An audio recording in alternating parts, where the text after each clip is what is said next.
That's what I forgot, Mark.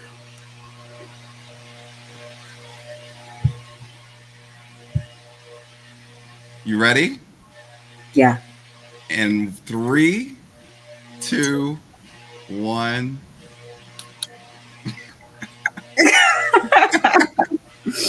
Oh, wait, wait, Okay. wait. And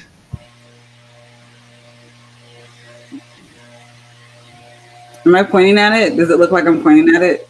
you're on the opposite side, but it's all good. Yeah. All right. I'm What's up, everybody?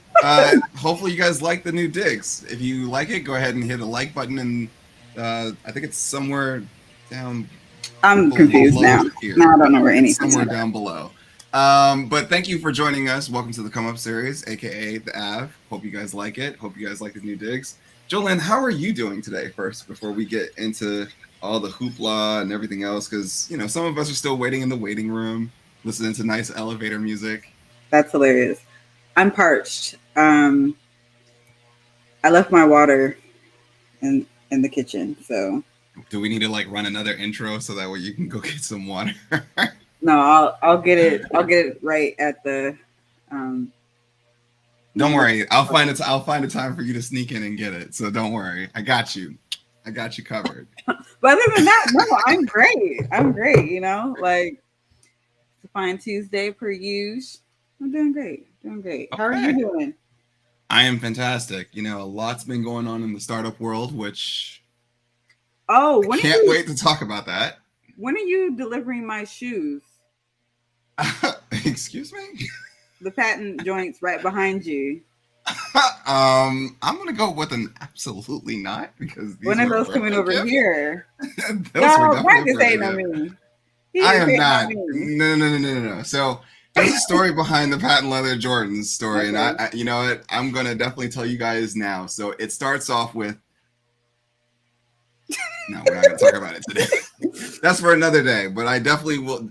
Like somebody remind me in the comments section to like maybe 2 weeks from now. I'll definitely tell you the story of the patent leather Jordan story. It's a very tragic story, but all in all, Oh wow. it's all Okay. good and all fun. But hey, it's now back into the collection. So shout outs to that. I'm a huge fan. If you guys don't know, I love LeBron James shoes, and then on top of that, I love the Jordan 1 shoe. Every now and then I'll wear a Space Jam shoe when like it's 1996. So, but outside of that, not really a huge sneakerhead. So please, if you're a Mhm. sneakerhead, please don't try to like, hey, are you into the? No, that's as far as it goes.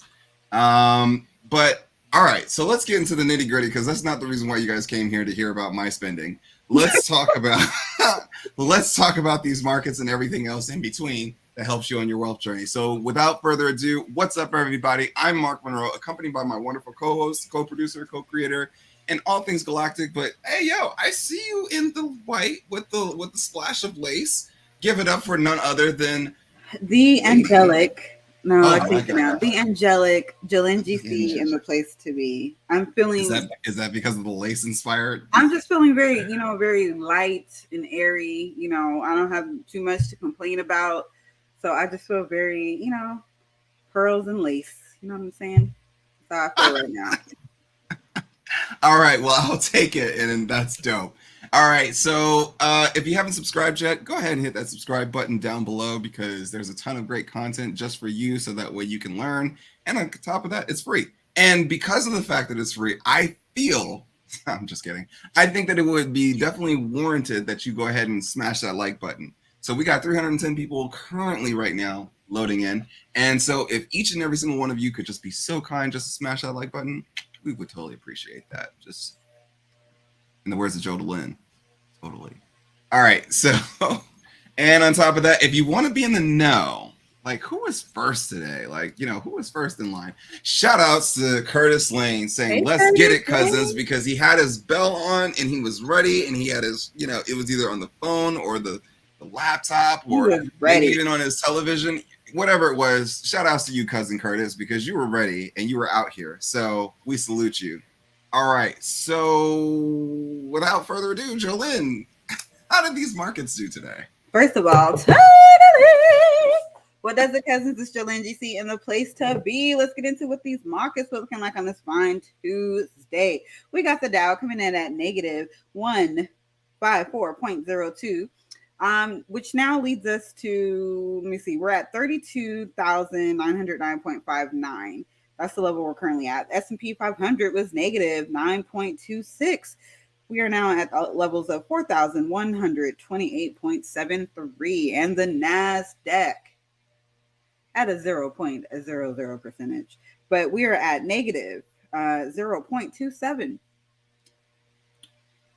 So now we're at That's not 12,000. that's not something that we're very much so accustomed to, where the Right. Nasdaq comes in at 0.00%. Yes. You know, message. All right. So 12,381.3 is zero. The VIX heated up just a little bit at 24.11, and the 10-year Treasury note peaked its head above the 3% range, and it's at 3.055 percentage, and it was, flat. It was unchanged from yesterday, so just maintaining levels. We head on over to sector performance. Mark, like I told you the other day that we talked about, there are 11 sectors, and we keep track of the Yeah. top three and the bottom three, so we can see what that rotation is looking like. Coming in the number one spot, we got energy, followed by materials and consumer discretionary. For the bottom three, totally in the red. Communication services, health, and real estate. Now, heading over to our pick performance. If you don't know, it's okay. I noticed that there were a lot of new people in my DMs this week. And so, and they have, like, newer questions. So, welcome, Hey, welcome. You may not know that we have a pick list, aka the SIPs, on our Instagram page at that come up series. And we have the oil ETF OIH coming in at 5.04 percentage points. XLE, this is the Van ETF, a cousin to SMH, that whole family over there. They have, let me see, XLE was at 3.61 percentage points to the upside. Then we have Devon, another oil related company, coming in at 3.60 percentage points. So as you can see, oil and energy were really dominating today. Now for our bottom three, we have ticker symbol UNH, United Health, negative hmm. 1.61 percentage points. Then Home Depot, negative 1.70 points. And Joanne was negative 2.14 percentage points, all to the downside. So, Mark, that is what was going on. I will note that, as you can tell, the top three were all oil related. And so we're seeing, what are we seeing? We're seeing a broad based performance to the upside Yes. all across. It's not just one company, it's several oil companies. And if I remember correctly, oil, I was just looking this up the other day. The oil sector is up over 80% year to date, I believe. Mm-hmm. So that's crazy. Like oil is up there, and everyone else is either negative or they're trying to make their way, or they're somewhere in the middle, but they don't have that type of performance. So very Yeah. interesting. Well, I think the interesting part to that is, as we saw that we were kind of constrained on we were a little bit constrained on the Mm-hmm. side of production, where Mm-hmm. production was not as rampant. And that caused for so just as a heads up, when production is low, prices go up. When production starts to increase, then prices should start to go down. Now, of course, there's this little piece between Ukraine and Russia that's also causing issues within the supply and also export, as well as Nord Stream pipeline being an issue, and that's also causing significant shocks to the market as well. But now that we start to see that production started to increase, that's a direct correlation to where you saw those prices start to drop. Now, as we get prepared to go into the winter season where it's cold and essentially a lot of folks start to use oil, and we're starting to notice that there's issues across the entire global landscape outside of the United States where they're starting to be crunched for it, it's going to get a little bit interesting. So that's where you're probably starting to see that where oil is starting to find a little bit of its footing and potentially looking to make a rebound. So, Mark, we had some questions today, and we had a request, Mark, for some old school flavor. I heard. You know, Yes. what kind of flavor are we gonna give him? You know, this evening. They were talking about, some old school flavor in the form of a Trade Talk Tuesday, how that used to go Oh, down. really? Yeah, and maybe, top that off with a little old school hot take, get into like some news in the market or whatever. Okay. So that So was you guys want me to go back to being freestyle, Mark? Okay. well, I don't know what exactly they want you to go back into. I honestly think that a lot of people are just trying to find their way, like make something happen when we're kind Okay. of like this is the summer. You know what I mean? Like September is right around the corner. Everything is Okay. slow. We're mid-year election, like everything is slow. So I think people are like, looking to make things happen, but right now it could also just be a time where you're, just sharpening your skills while things are kind of low, or you're just looking to see what you might have your eye on, or, assessing your portfolio, capital preservation, all those types of things. But yeah, so what do you say about that, Mark? You want to You know, do a little let's something? do it. You know me. I'm always for the people and helping them learn and giving them some, you know, potentially some sage advice in the perspective as it pertains for learning purposes. Mm-hmm. So, hey, let's Yeah. do it. You know, Yeah. where should we begin? Well, Amit brings up a good point about the low volume. We were talking about this before we came on camera. Um, and that's just indicative of really like the not only just seasonality but consumer sentiment right now. So it's very chill. It's very, very Yeah, chill. I mean, and normally this is around the time where it's like you don't really see a lot of heavy volume. Mm-hmm. So just remember this for everybody out there that's a beginner. You're not going to really see a significant or exorbitant amount of volume within the markets between the months of July, August, and September.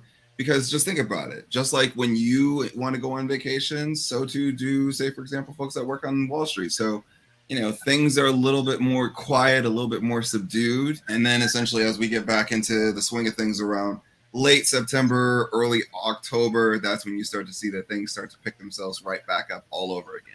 And then Mm-hmm. essentially carry us through all the way into the holiday season. And then it's like we kind of like take a break around the last week or so of the year. And then essentially we go right back to it. So, I mean, if you really think about the seasonality as it pertains to people and careers, then you can also kind of like match that to it. I know people are like, man, there's so many things that I have to align it to. But a good rule of thumb and how I started off was a lot of times what I would do is I would put together a diagram of literally just having column one, Q1, then Q2, Q3, Q4. And then I would talk about the different types of sectors that I expect or that they do well during those quarters. And then on top of that, I talk about seasonality factors. So like under seasonality factor, I mentioned like these are the types of things that naturally go on in the season. What is it that people naturally do within the season? So that way it kind of like ties it in as it pertains to sentiment. So looking at consumer behavior, looking at also just, typical corporate behavior, just typical human life, like where it's like, you work X amount of time and then you want to go on vacation. So Mm-hmm. those things start to matter where you start to see ramp ups and cycles start to literally take place. And then I started noticing that there is like points in time of overlap between quarters close to the end, and I would start to document exactly when those times are. And pretty soon you start to notice some significant trends within the marketplace. Now, is it completely 100% foolproof? Absolutely not. But it gives you an idea of kind of like what to look forward to each and every single fiscal year. I like it. That was a nice hot take. I'm out here. So, All Mark, right. okay, we had questions, and then there are several things in the news. Um, Okay. so, just right off top, the main companies I want to talk about that are in the news today: Intel, Apple, and Netflix. Okay. So let me load them up on my end. So you said we got Intel, Yeah, Apple. Intel, Apple, and Netflix. Okay. Apple and Netflix. So I'm gonna have to just probably just do them one at a time, but Oh yeah, just totally. bear with me. Okay. Which All one right. do you start So with first? I came ready. So I'm not here for the Intel. play. So how do we want to do it? Okay, All let's do right. Intel So first. All Um, right, so so let me see if I can get it going up on my screen for everybody here. Let me know if you can see it. yes. And I'm actually going to put it up on full screen so that way Okay, that also cool. gives Jolene an excuse to go Time get to some get some water. water. Wait, but Mark, before I get my water, Yes. so this is so you know that Intel and Brookfield basically have this financing deal, $30 billion to expand chip factory in Arizona. Yep. We know that the Chips Act was passed and all that. So the question is, are we going to be seeing? Should we be expecting more deals like this so that we can stay competitive when it comes to chip market? I think so. And I think the reason why we're going to get used to seeing that is because, well, I mean, let's back it up a little bit. Remember, Intel said that they were going to be investing $20 billion in expansion for getting more so into like, not just the not just like what they do like AMD and Nvidia, but more so into the fabrication, so that way they become just as competitive as the TSMs and Samsungs of the world, and I think it's SMIC of the world as well. So this gives Intel an opportunity, but when times is tough and when you're starting to run into tough times and you don't want to spend exorbitant amounts of cash that you're definitely going to need, it always makes sense to also partner up with people. Here's the one thing to know about rich folks, as well as they operate a lot like companies. People in which that are wealthy, we don't spend our own money. Just as Oh, so, and there's a request for Tesla. okay, so now I got the chart blown up here. So Okay. looking at the chart for Intel, so here is Intel on a year to date. So clearly, we've been seeing a lot of pain here for Intel, and so far we have not seen anything in Intel's chart that solidifies that the trend itself has been broken. We are still steadily in a downward spiral for Intel. If we look at it on a 5-year chart, though, so we've kind of come down to those 5-year like lows for Intel, and this is really where I would probably start to see if Intel can hold at this level. So the level that you really want to look for Intel is really, can it really hold this 34 or this 33 level? And if it can't, then we're probably going to go down a little bit lower. One of the things that I will say is we're going to probably go through this rough patch here between 33 and about 38.50 when it comes to Intel.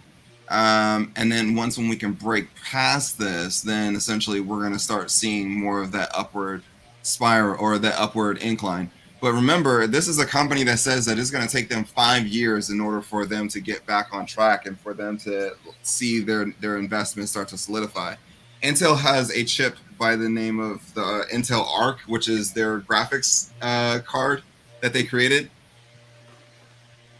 I don't want to go too shady on Intel today, so I'm gonna keep it kosher. But I'm just gonna say, it's a start. It's a nice start.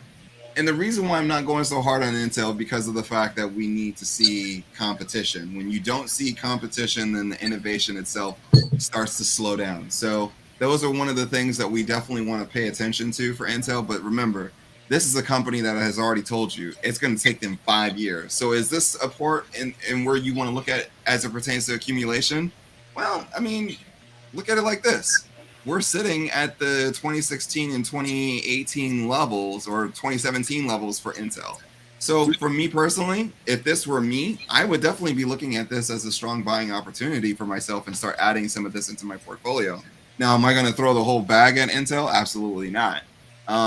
This would be something that I would say, okay, hey, I would start a position and then kind of wait and see and kind of like see, okay, hey, well, what are some of the indicators that I'm getting from the company that's letting me know that there's somewhat of a turnaround in sight? Those are the things in which that everybody's looking at because, Pat has walked in, he's had a long road to follow after the previous act. And so now it's like, you got to give him some time. Now, is he going to have that same type of timeline that, like, for example, when Lisa Su came into AMD, she literally got like boots to the ground and got running. I'm waiting to see what Intel can come forth with, but I think that their biggest play is probably going to be their chip making business, where they start working with other providers or with other chip companies. I think that that's going to be their name to the game, and also allows them to get into the auto space. But I really feel bad for this company because there was a lot of just mismanagement and everything else.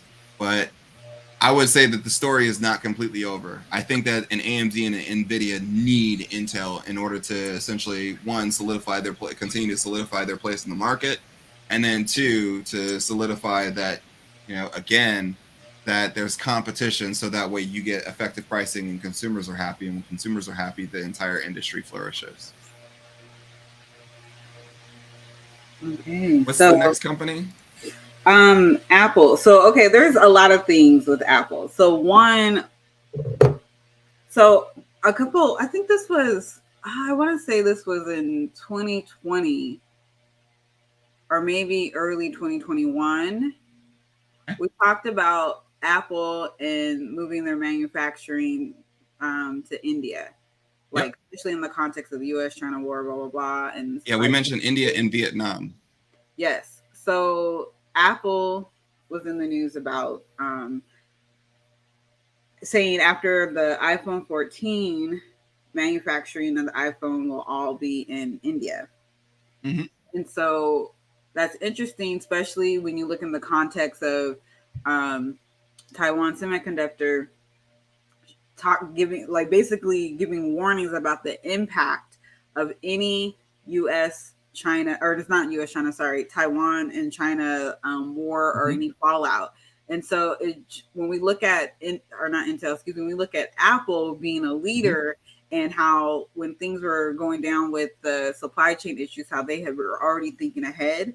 And so, is there anything else from that context that you're gleaning from Apple's move?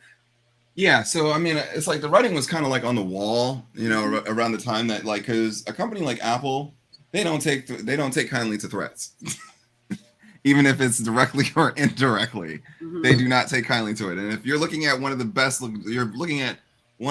logistics companies in the world, from a supply chain and as well as just getting product out, and they have a lot of pricing power, because of the cash reserves that they have, and then on top of that, what they do for businesses as well as like countries.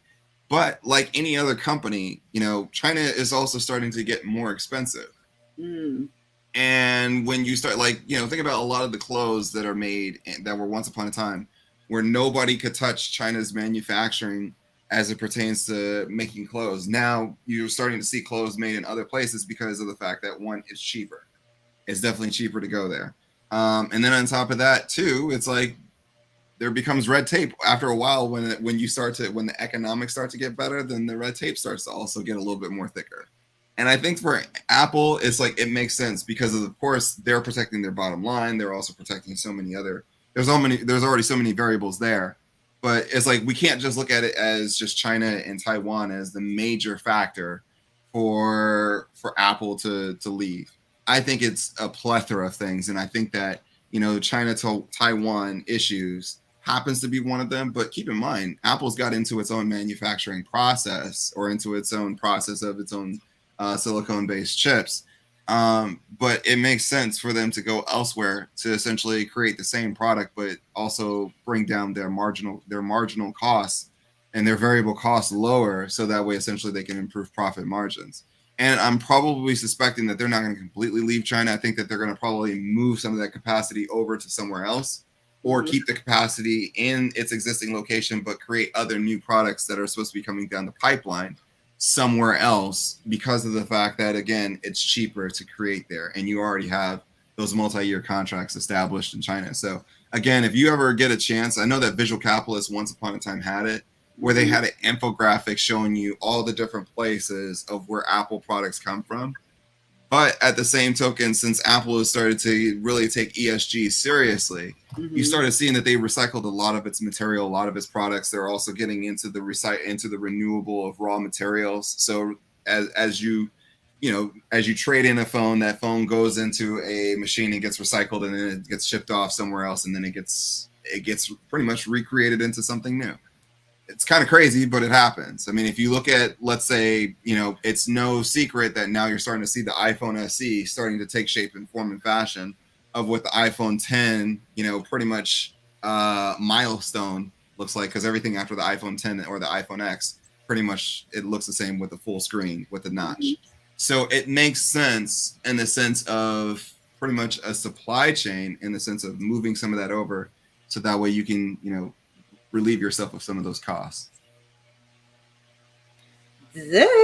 Oh, and then we just got to get this out. This is more of a hot take Thursday kind of topic, but so we have some former engineers pleading guilty to divulging or stealing rather trade secrets about Apple's very top secret hush hush automobile division. Yep. And so with that, and I think one is a Chinese national. I think another one's maybe. Shocker. Don't let me get to line. Let me make sure. What is an IP like?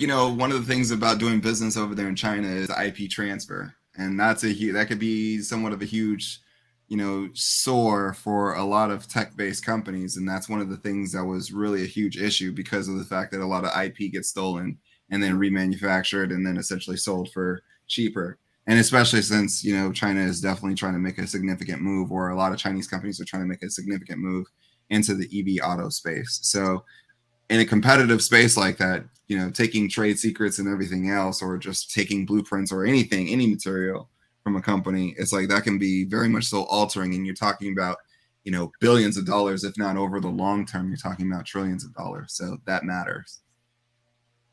Big time. Yeah. Okay, so So should we examine the chart real quick? yeah, Okay, so one of the things in looking at Apple's chart was the fact that we kind of reached the top here, and we let's kind of got hear. rejected. Oh, sorry, we reached the 176.15. Thank you for that correction. Where we essentially got rejected. I think the next time that we go up to challenge that, I think that we're going to probably take off from there. But again, there's a lot of factors that come into play. A lot of folks are looking at, like, which we're going to get into a little bit, which is the Federal Reserve. But I think that also here's the other part to it. If you look at the current rate as it pertains to Apple's PE ratio, so if I can find it here somewhere, darn. One of the things about using TradingView is the fact that it's not always where you want to see it. But I mean, if you can, I think that the number is probably at around 27, 28 as it pertains to a PE ratio. And that's pretty high, especially where we are currently in the economic cycle of things. So I think that that's also where the valuations where the stock got a little bit overstretched within the short period of time. But one of the things is, like I've always said, Apple is one of those companies that leads the entire market, not only just the Dow Jones, but the S&P 500 as well as the NASDAQ.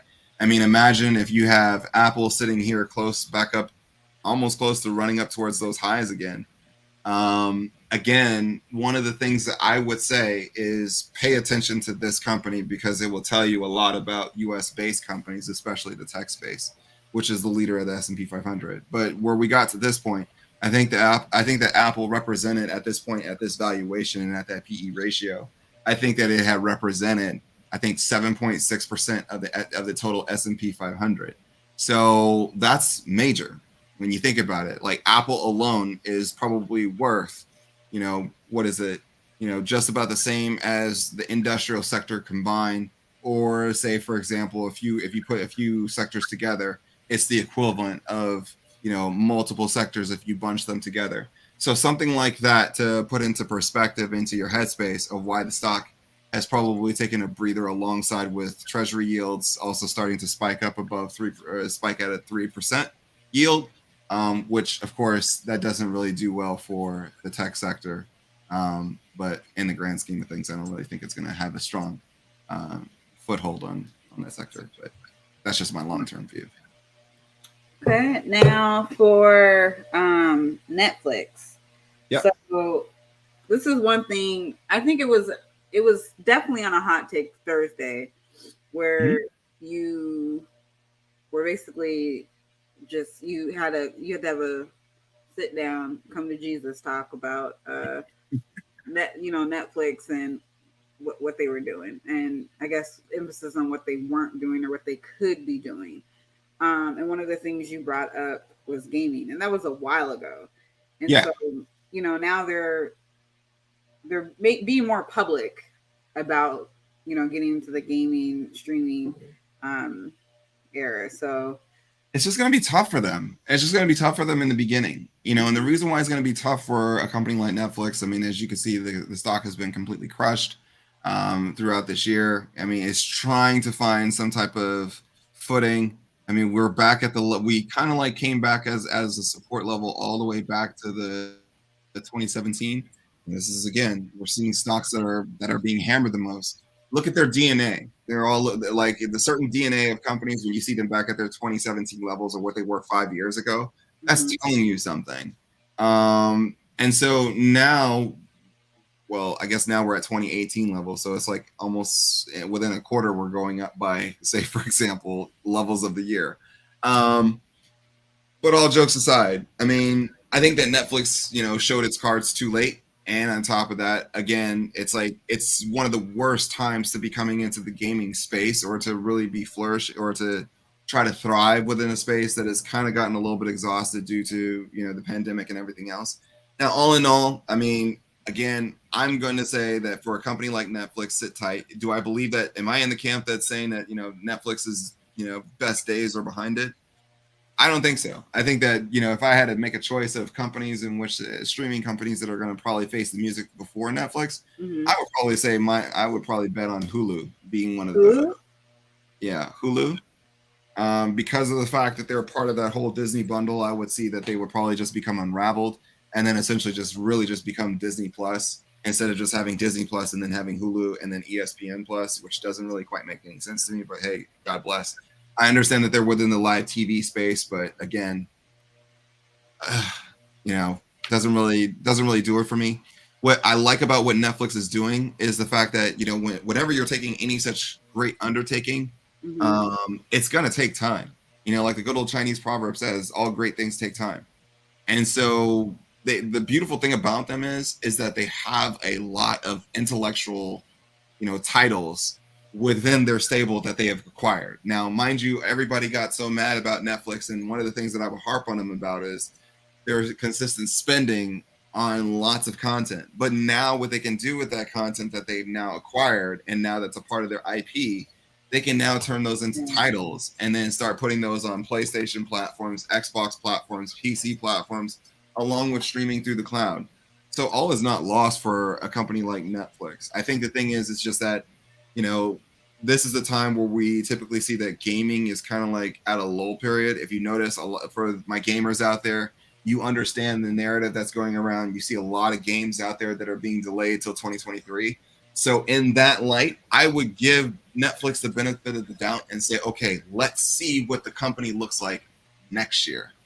Let's see what they can come up with next year around the same time that we expect other game titles to literally come to the forefront. Now, if Netflix can also be at that forefront with some of those gaming companies, then you'll probably see somewhat of a slight turnaround within the stock for sure. But if they can't, now one of the things that I will say is EA and Ubisoft, man, if Netflix is to acquire one of those two companies, or if they're able to acquire both of those camps, look, the space could look completely different. So, like I said, all is not lost for this company.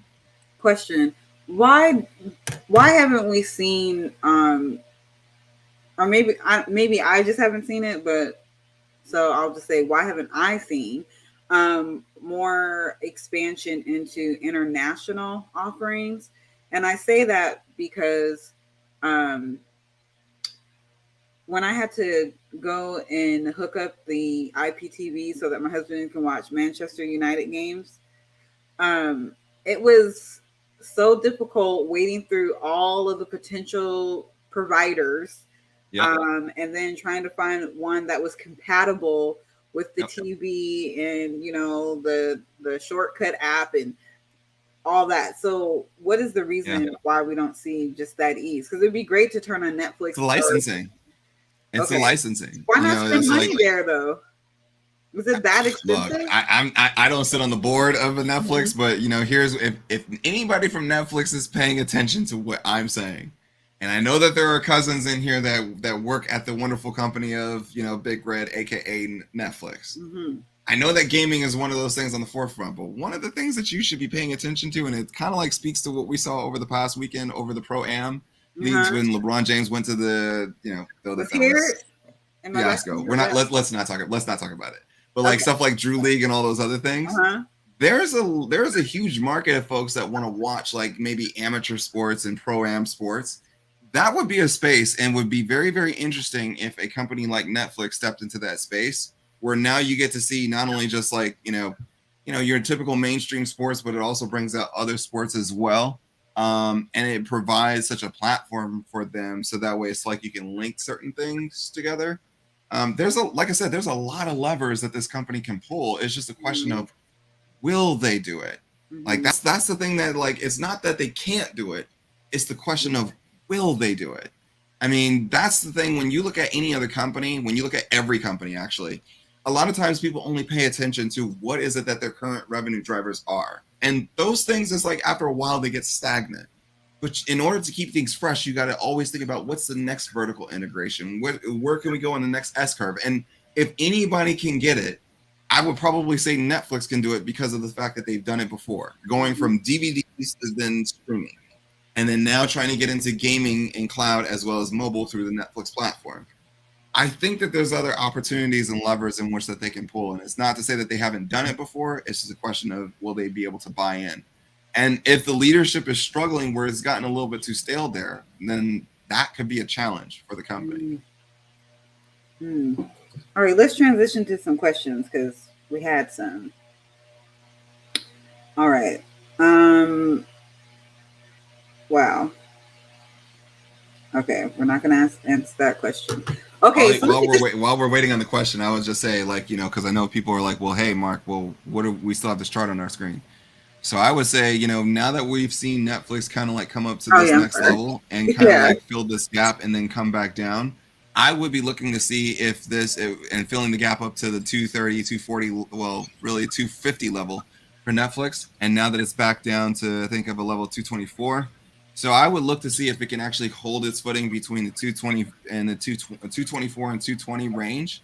If it can hold there, then essentially there's some signs there that maybe that the selling is a little bit overdone, and that anything moving forward, given that I think they've already given us guidance, I think that we're ready to move on. Though the earnings is coming up soon, again, I would be looking to see exactly like, okay, hey, well, what is it that they're working on this year? This year may probably be a wash for Netflix, but if you're starting a position on some of these companies, because they're still great companies, it's just that they're going through rough patches. And it's like for anybody that says, well, we don't see any of these other companies that you talk about do that. Au contraire, Tesla's gone through it, Apple's gone through it, Microsoft has definitely gone through it, where for a long period of time they weren't even relevant. They just sat there stagnant within a portfolio. They didn't really cause a lot of noise, and on top of that, they didn't really do any significant damage. And then all of a sudden, change of leadership and everything changed. So again, it's not to say that they're a completely damaged company. They're just a Mhm. damaged stock right now. Well, and there's a great episode on our channel with that Yeah, title, "Damaged Stock versus Damaged Company." it's true. And speaking of other things that are on our channel, Mark, we had a lot of questions that were from, like I said, this week, and the part of last week. There's been questions in my DMs at least about things um that I can tell it's like a new trader. They're like beginner questions, which is great. Welcome, welcome. We have the starter pack playlist on our channel, and you can take a look at that to kind of get started. So it provides context and background so that you can build up your foundation knowledge base first before trading and things like that. So definitely start there. Um, and also tune into um, supplemental Sundays because that also goes deeper into the topics that we cover here in the Come Up Yes. series. That's live at 5. Is it 5:30 or 5 o'clock? I think it's 5:30. Okay, at 5:30 Same time on that we start here.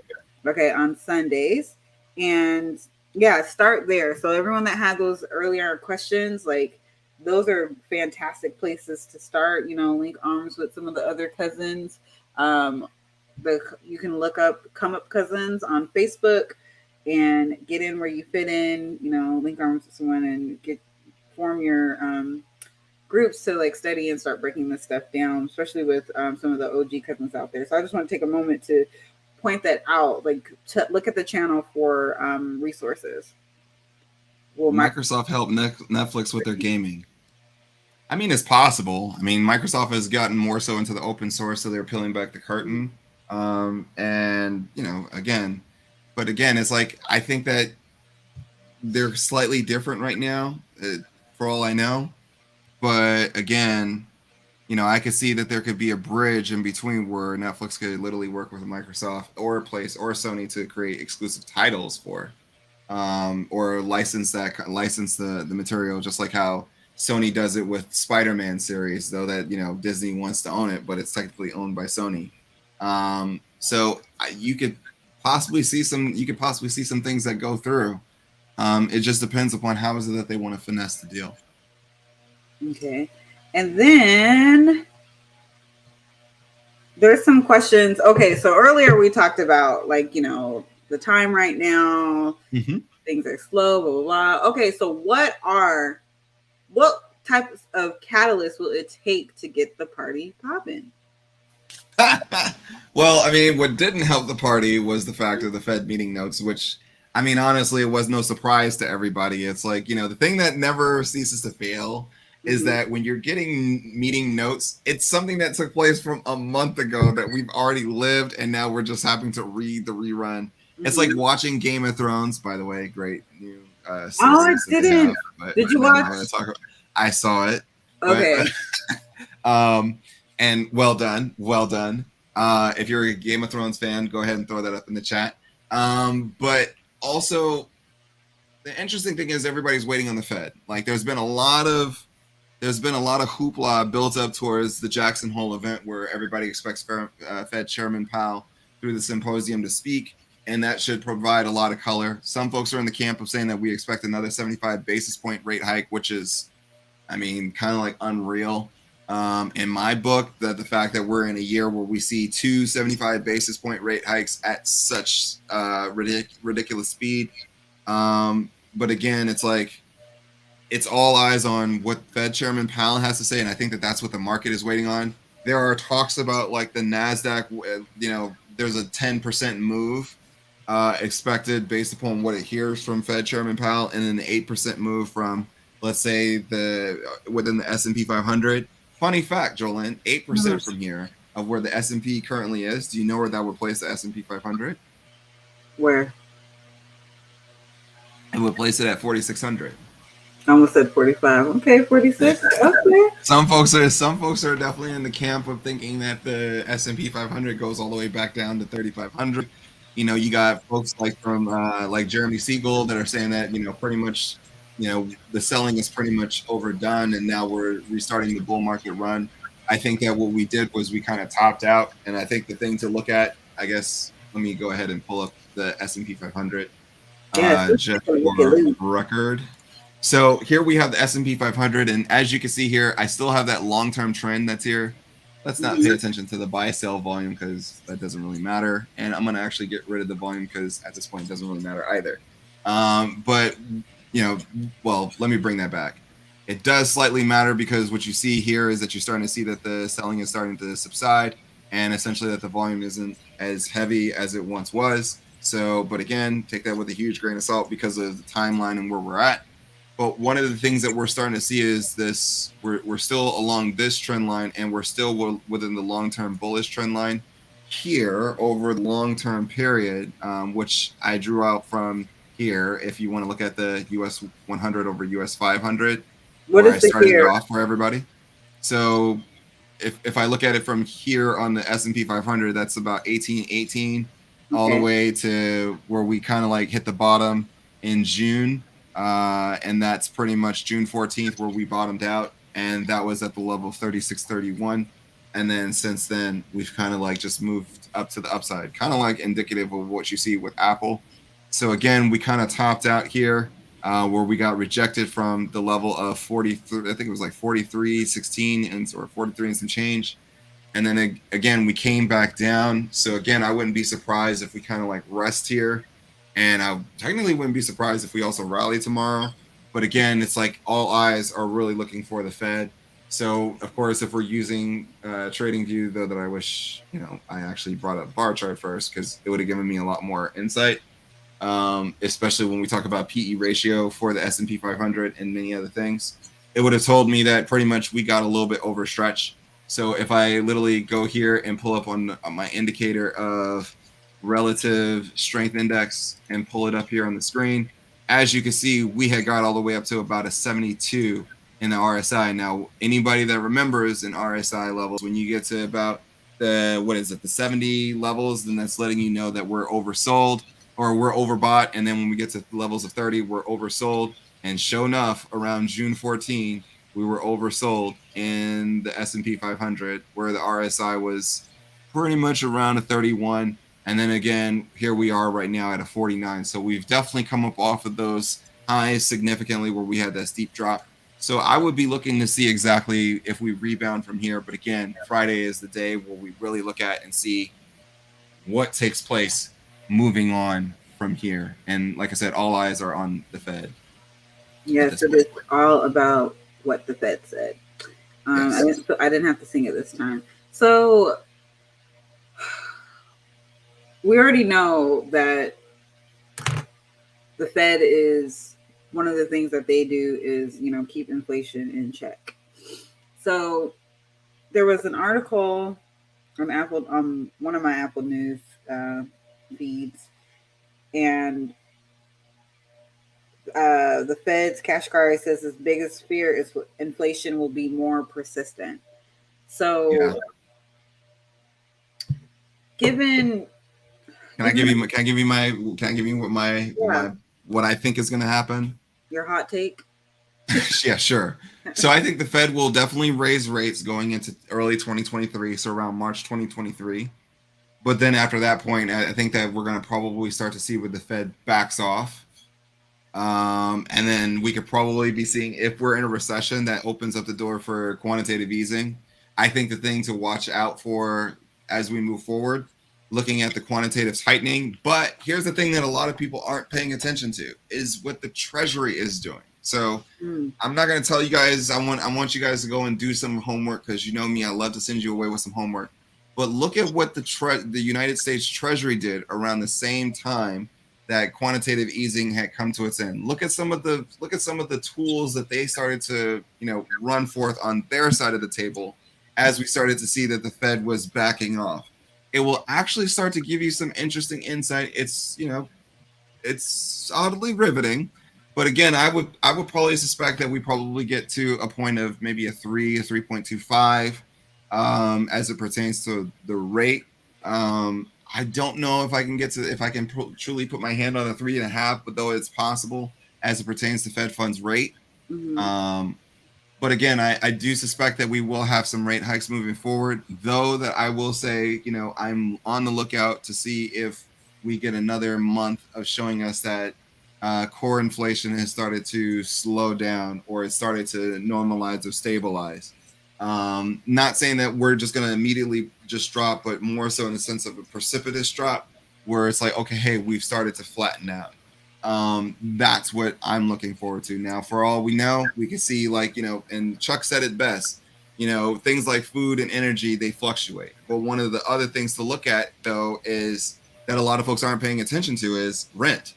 Rent, I think, or, mortgage and rent probably takes up, 30% of the entire inflationary data. So seeing exactly how those numbers start to stabilize, do we start to see those numbers start to come down, or are they just here to stay? And like you said, also, certain things within inflation, they start to normalize. So which means that if the economy gets to a place where it's expected to consistently keep paying at specific prices, then you can see that these prices are here to stay, but the economy will ultimately, I always say, equilibrium always establishes itself. So which means that we'll start to see that the markets start to rebalance, and it's literally it starts to develop a new normal. We've seen this over the course history of time where it just always repeats itself. So I'm in the camp of where we raise rates all the way into early 2023, and then as we get towards mid 2023, we kind of start to fall back on the rates and maybe even have some rate cuts because of the fact that target has been reached, and on top of that, we see that inflation has started to die back. And on top of that, I think that if we do find ourselves in a recession, the Fed will start to prepare itself for some quantitative easing. Okay, so as we are getting ready to close out, well, almost Q3, moving into Q4, and historically, I feel like Q4 has been a great time for me, historically. So the question is, what do investors, what should we be looking for moving forward into as Q3 wraps up and we're moving into Q4, given what we know today and all the context. Can you still believe it? We're still within the earnings phase. Like it's so funny, where when we get to this point, and Mm-hmm. then it's like, all right, well, you know, well, I mean, if we think about it, it's like as soon as the earnings cycle ends, like maybe 2 to 3 weeks later or 2 weeks later, it's like earnings is starting all the way back up again. So now that we've like kind of like seen the worst, and here's the thing to keep in perspective. When we look at earnings, like a lot of folks thought that earnings were going to be completely dog crap, and to some degree, some of those companies are. But when you look at the overall S&P 500, we're still at double-digit growth. I think we're at S&P 500 at 10% growth as it pertains to earnings. And then on top of that, when we look at like a lot of the companies that are within like the major caps, a lot of them are still doing just fine. And again, it's like a lot of folks were expecting single digit to literally no earnings growth. So that trend has been bucked. A lot of folks are like, okay, hey, it wasn't what we thought it was going to be, just like we didn't think that inflation was going to run this high. Well, people didn't think that earnings were going to be this good or we're going to be able to sustain. So now the question is, as we get into this part, and if inflation is starting to flatten, not literally alleviate, but start to flatten, then we could be starting to see, really that changeover and where the narrative definitely starts to change. So here are the things that I'm looking at. Definitely watch the euro versus the dollar. I mean, you're easily going to be watching that because really, when we think about global economics, Europe is significantly rocked because of what's happening to Germany. So those are things that people want to pay attention to. If the dollar still stays high and still runs rampant, then that's not good for U.S. equities, especially tech stocks, because one of the things that you'll hear about is foreign exchange issues across the board. Now, as we saw with Microsoft's earnings with foreign exchange issues, it wasn't as bad as everybody thought it was going to be. I mean, it did take a hit, but at the end of the day, it's still Microsoft. And the same thing can be said about Apple. It just means that you just have to adjust your expectations just by a smidge. So there's that part. Of course, commodities like oil and gas definitely play a role, but that's why I mentioned, euro and over the dollar. Another thing that I would watch is treasuries. A lot of folks are paying attention to the U.S. 2-year over the 10. Now, if the interesting thing is, we're starting to see that the 10-year is starting to creep up, but I think that one of the things that a lot of folks didn't pay attention to was that the 2-year was also dropping on the yield, but yet the yield on the 10-year started to rise. So pay attention to that one. But the interesting thing that nobody really talks to is the 3-month has little, and the 10-year have literally started to create a much more significant gap from each other. I like that because that's letting me know that maybe those recession fears aren't that heavy. Now, of course, that's just a technical read. So, of course, you have to go with the true economic data. And so, again, everybody's looking to see, exactly what is it that the Fed, especially Fed Chairman Powell, what is it that you guys have up your sleeve? I'll tell you this: if the Fed comes off as dovish, honestly, that literally reinvigorates what this market had kind of like suspected. And essentially, you will probably still see somewhat more of the rally continue. Of course, measured because of the fact that we're also within an election cycle. But then once when we leave this election cycle, the market literally gets over that uncertainty. Now, here's another thing, another data point, Jolene. Mm-hmm. When we look at what took place with, let's say, the and this is not political, but it's just showing you an interesting data point where we saw like Republican lead was at 17% over the Democratic Party. Now the Republican lead over the Democratic Party is, I think it's like 4% as it pertains to projected lead.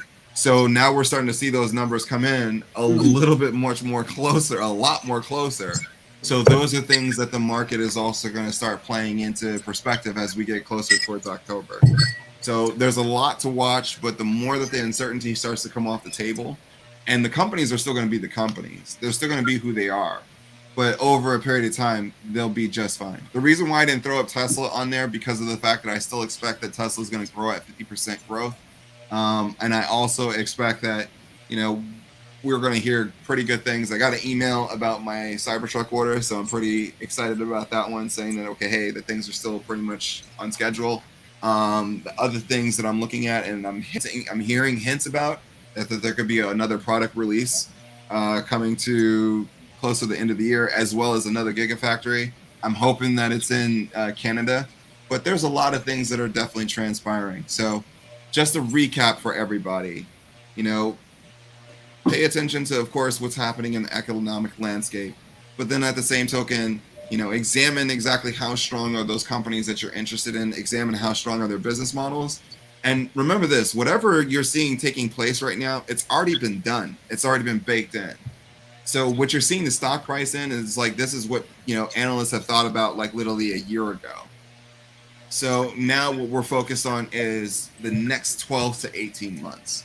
So really start preparing yourself and start looking at and getting an idea of where these companies can be over the next 12 to 18 months. Because what you're seeing today is pretty much indicative of what somebody has already projected. So speaking of projections, do you have any for Nvidia as their earnings are tomorrow? I think that Nvidia's earnings are going to come a little, like they already expected that their earnings are going to come in light. But I think that though that their earnings are going to come in light, I don't think it's going to be as bad as everybody suspects that it is.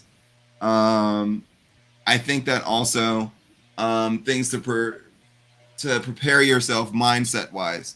Nvidia's prices have been dropping for its 30 series cards across the board. Now that's just within their, you know, PC, you know, their PC and gaming space because of the fact that crypto mining has kind of like subsided.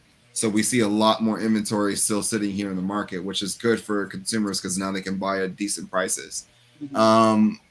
But in moving forward, I would be very, very interested to see what those data centers and what their artificial intelligence and enterprise level clients look like, and seeing if that can kind of cover the load. I wouldn't be surprised if also their sales come up a little bit, but the reason why their prices are dropping is because they're also getting ready to have another product release. Them and AMD, they're getting ready to release new products. So I would suspect that those prices for the 30 series are dropping because the 40 series is coming out, and I would probably suspect that we're going to hear about that around their earnings. So I suspect that, you know, honestly, that, you know, it's either going to be not as good as we expect it to be, but at the same token, it's not going to be broken. And this company is not going anywhere. Well, we know that, that's for sure. Yeah. All right. So in our final less than 60 seconds, what do you have anything else that you want? Anything that was like that you were thinking earlier that it just didn't make it to the production floor? You know, honestly, like for a lot of folks out there, especially when you're looking at it as it pertains to a long-term thesis, stay the course. I mean, you know, opportunities like this, you know, don't come very often. So again, it's like the market has given out gifts. So it's like, you know, take advantage. You know, don't be scared to step in, you know, into a market, especially if you're thinking long-term focus. You know, if you're a trader, then of course you have to trade a little bit more carefully. But yeah, I would say don't be too spooked by the market, because at this point in time, you know, the worst of what we've already heard has already been said. And then now we're going to get to that point where it's like, okay, hey, well, people really stop caring about what they're hearing because of the fact that they already know it. Like, people already hear about the inflation story. But now, like, think about it. Look at the things that are starting to control the news airwaves now.